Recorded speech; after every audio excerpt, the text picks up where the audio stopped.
Um bom dia, uma boa tarde, uma boa noite a todos. Salve Maria, viva Cristo Rei. Pessoal, hoje a gente vai fazer aqui algumas considerações com relação a um tema que é muito interessante, que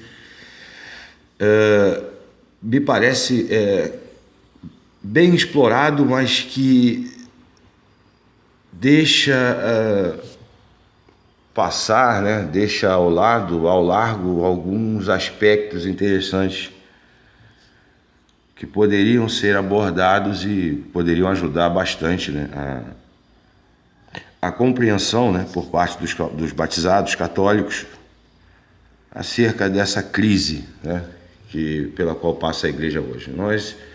Então nós estamos falando exatamente da identidade católica esquecida, né? Na realidade, se nós analisarmos, por exemplo, a abordagem, né, e os tópicos que são trazidos à baila, né, por exemplo, na obra O Catecismo da Crise da Igreja, e na vasta compilação, né, de todos os escritos, todos os ditos que nesse caminho, né, nesse particular foram feitos, estão sendo feitos. Se nós formos analisar isso, nós vamos chegar à conclusão, né, que existe efetivamente uma espécie de perda de identidade, né, que no caso é um esquecimento das próprias origens, né, na igreja, no clero, né, tanto antes quanto depois, né, do Concílio Vaticano II.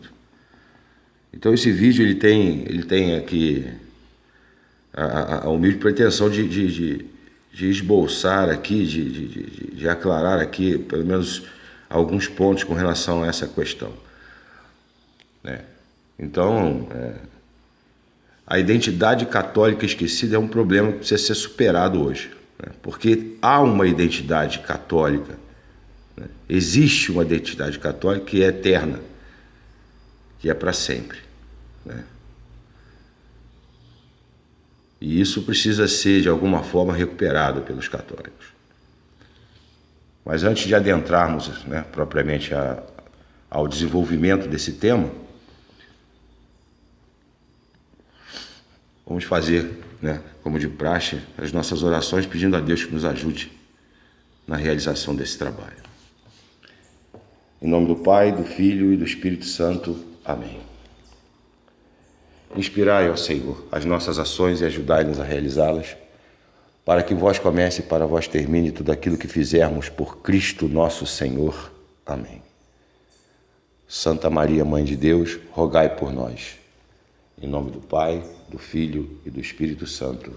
Amém. Bom, como nós temos aqui defendido e afirmado, isso não é uma opinião, né? Eu costumo sempre insistir nesse aspecto. É possível reconhecer a identidade católica. Desde a sua fundação, desde que nosso Senhor Jesus Cristo estabelece Pedro, né, como a rocha sobre a qual ele construiria a sua igreja.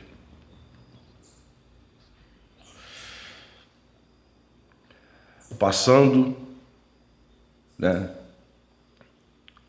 pelos momentos, né, que encerram a presença física de Nosso Senhor neste mundo, né, onde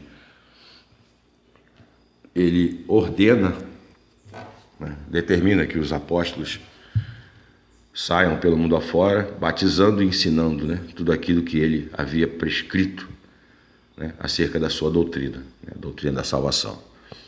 Então, desde a sua fundação, onde ele estabelece Pedro como a rocha, passando pela ordem final, né, de ir pelo mundo pregando o evangelho, batizando e ensinando a doutrina, passando pelo atuar, né, pela ação dos apóstolos, depois pelos padres da igreja, né, que foram solidificando, né, vamos dizer assim, meio que sistematizando e expurgando, né, os erros, né, que haviam sido, que graçavam já naquela época. Então vejam bem que é uma coisa interessante que, né, todas as heresias, erros, etc., eles já existem desde a pregação, né, desde o início, né, propriamente dito da atividade apostólica, passando, né, pela perseguição, né, dos primeiros cristãos, pelos papas, pelo magistério da igreja, pela pregação da doutrina, pelo aperfeiçoamento da doutrina, pela solidificação, né, e confirmação, né, da própria identidade católica, esse elemento essencial, né, que singra os séculos, né, até chegar aos dias de hoje, né, incólume, né. A doutrina católica é um núcleo intocável e incólume, né, que traz essa identidade. E por conta desse próprio combate, né, derivado das duas visões de mundo, a visão transcendente e a visão imanente, né, a visão transcendente, que existe, né, o transcendente, que o visível se fundamenta no invisível, né, princípio de causa e efeito, né, adentrando aqui ou tangenciando a questão das 5 vias, né, demonstrativas da existência de Deus, alcançáveis pela razão, levadas aos pináculos da glória, né, da beleza e da perfeição racional através de Santo Tomás de Aquino, né, o mais douto de todos os santos e o mais santo de todos os doutores, né. Nós temos aí a identidade católica, né, dentro desse combate, né, entre essa visão transcendente, como dito, e a visão imanente, né, que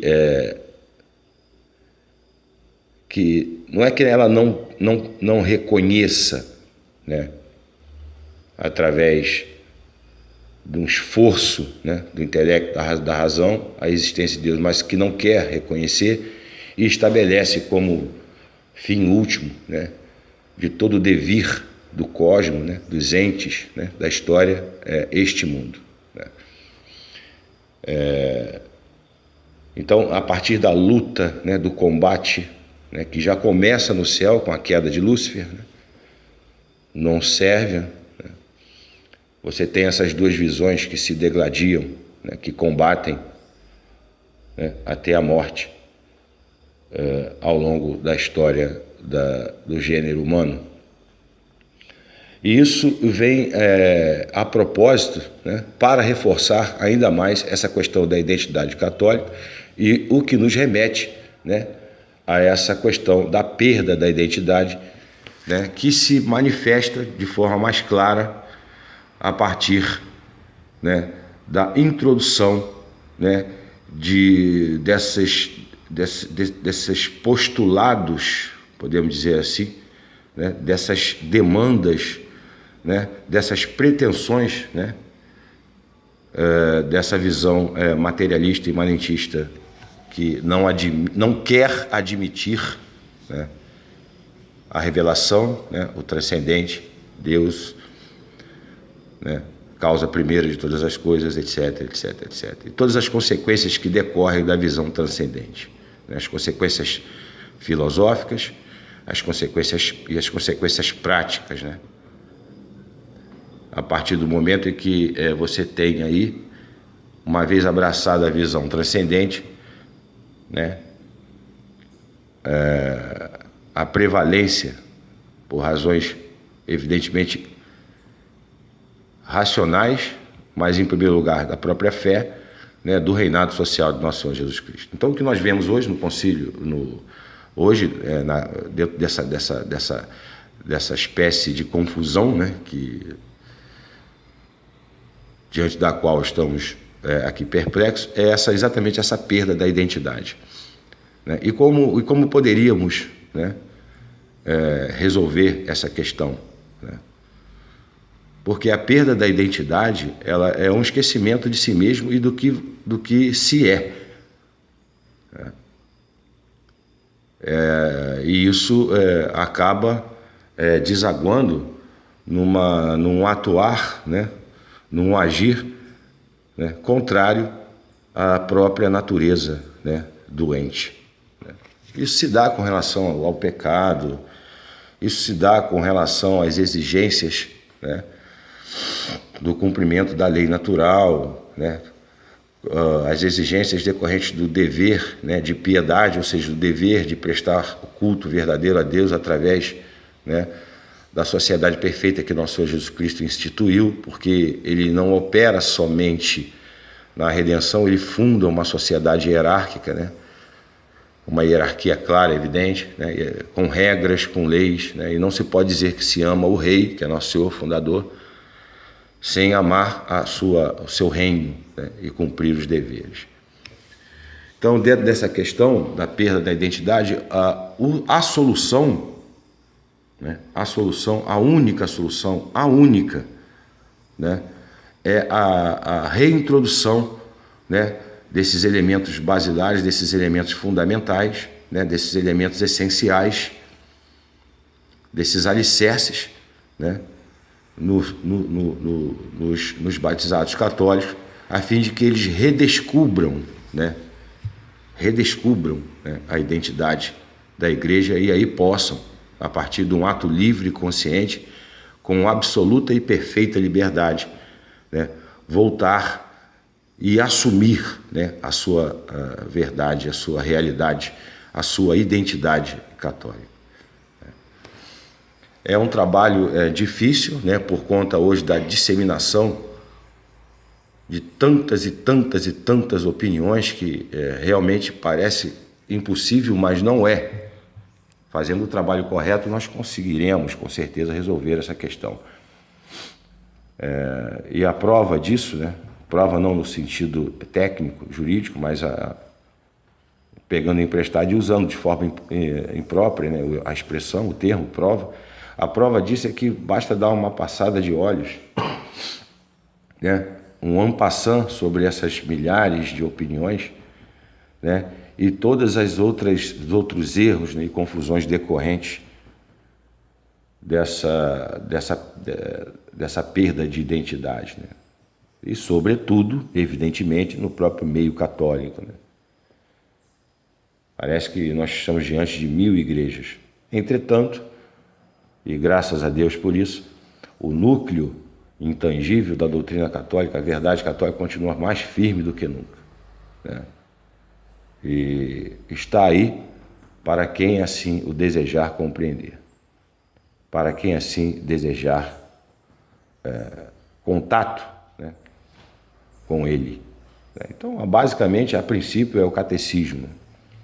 O Catecismo Maior de São Pio X, como fonte de instrução, né, uma linguagem clara, objetiva, simples, né, que traz a verdade da doutrina católica para nós batizados, né, e depois, né, para aqueles que estiverem mais adiantados e tiverem interesse de conhecer um pouco mais, né, as próprias encíclicas, né, os pronunciamentos, né, oficiais do Santo Magistério, evidentemente, até Sua Santidade e Felicíssima Memória, o Papa Pio XII, né,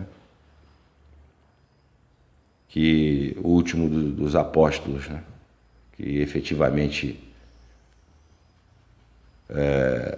lutou até a morte, né, contra os efeitos nefastos dos erros que já estavam se introduzindo, né, subrepticiamente, né, no seio da igreja.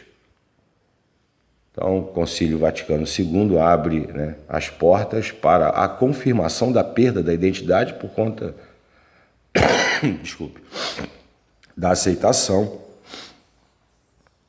né, vamos dizer assim, de um diálogo, né, com os erros, numa posição de, não digo nem de igualdade, uma posição de inferioridade, né? Porque já não mais se tinha a identidade católica perfeita, como aquela proclamada vigorosamente no Concílio de Trento, né, por exemplo. E foi o golpe, né, o contragolpe, né, o contra-ataque da verdade contra os erros, né, que afloram, né, a partir da revolta protestante capitaneada pelo heresiarca Martinho Lutero. Então, a partir do Concílio Vaticano II, confirma-se a perda da identidade, pelo menos da maior parte, né, da hierarquia. Isso contaminou, isso prejudicou e prejudica muito, né, a salvação, né, das almas, né, a possibilidade de levar as pessoas à verdade para que essas possam escolher de forma livre e consciente o caminho, né, traçado pela Igreja ao longo desses 2018 anos. Então, a questão da perda da identidade, ela é realmente muito grave, né? É um tema importante e o remédio é doutrina, é a verdade. O que importa realmente é a doutrina, né? Que é algo que está diretamente relacionado com a própria identidade da Igreja Católica, que está aí combatendo um resto fiel, tá? Então, esse alerta, né, nesse vídeo é exatamente para que nós católicos busquemos, né, a verdade, né, o Santo Magistério, né, através de seus pronunciamentos oficiais e no Catecismo Maior de São Pio X. Então, um forte abraço a todos, né? Vamos fazer aqui a oração, né, do Pai Nosso da Ave Maria para encerrarmos, né, este vídeo. Em nome do Pai, do Filho e do Espírito Santo. Amém. Pai nosso que estais no céu, santificado seja o vosso nome. Venha a nós o vosso reino, seja feita a vossa vontade, assim na terra como no céu. O pão nosso de cada dia nos dai hoje, perdoai as nossas dívidas, assim como nós perdoamos nossos devedores. E não nos deixeis cair em tentação, mas livrai-nos do maligno, do mal. Ave Maria, cheia de graça, o Senhor é convosco, bendita sois vós entre as mulheres, bendito é o fruto do vosso ventre, Jesus. Santa Maria, Mãe de Deus, rogai por nós pecadores, agora e na hora da nossa morte. Amém. Em nome do Pai, do Filho e do Espírito Santo. Amém. Um bom dia, uma boa tarde, uma boa noite a todos. Viva Cristo Rei, salve Maria.